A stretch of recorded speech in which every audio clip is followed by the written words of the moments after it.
Le sens de l'ouïe résulte d'un processus appelé transduction auditive. L'oreille convertit les ondes sonores présentes dans l'air en impulsions électriques que le cerveau peut interpréter.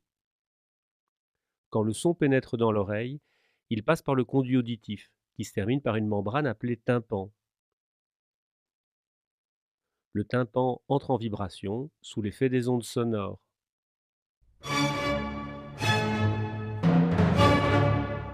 Les sons graves produisent une vibration à basse fréquence et des sons de faible volume produisent des vibrations de faible amplitude.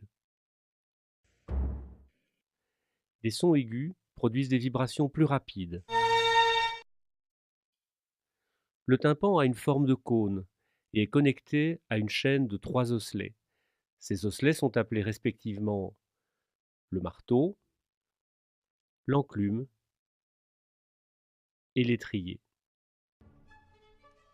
Les mouvements du tympan sont transmis aux osselets en préservant l'information sur l'amplitude et la fréquence. Les 3 osselets pivotent collectivement autour de l'axe indiqué en rouge.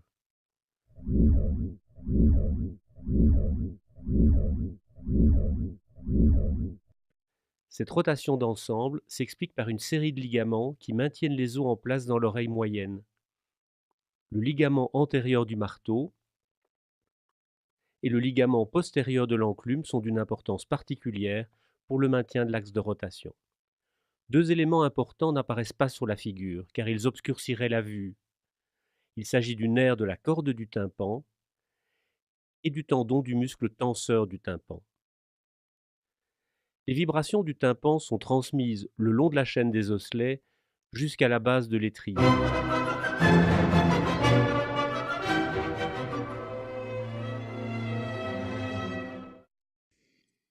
L'étrier bouge comme un piston et induit des vibrations à l'intérieur du labyrinthe osseux.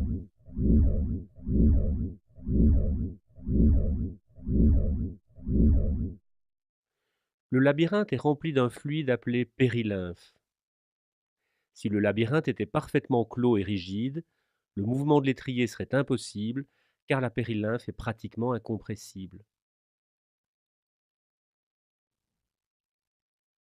Mais la fenêtre ronde et la membrane qui la recouvre sont flexibles, ce qui permet le mouvement de l'étrier et l'émission de vibrations dans le labyrinthe.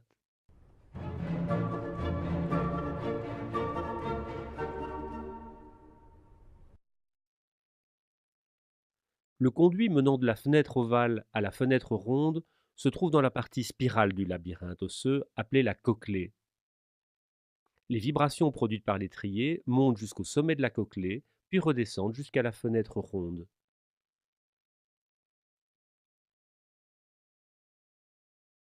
La portion ascendante de la cochlée est appelée la rampe vestibulaire.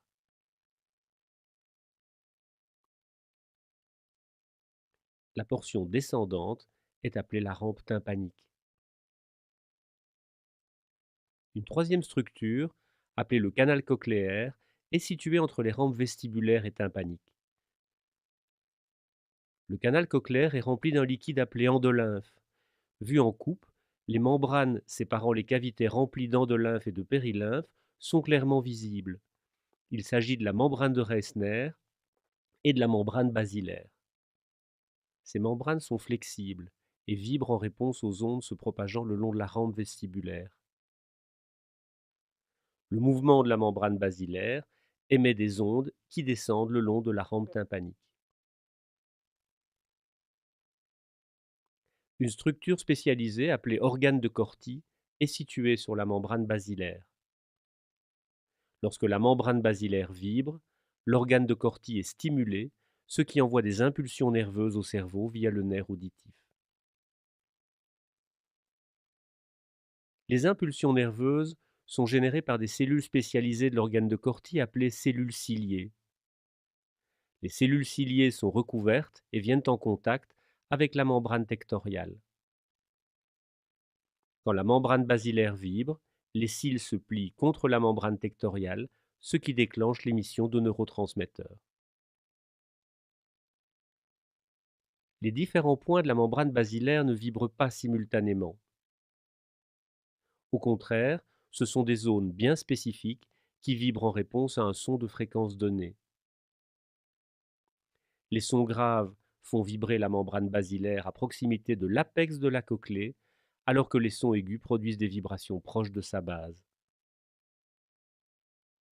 Cette propriété est appelée tonotopie.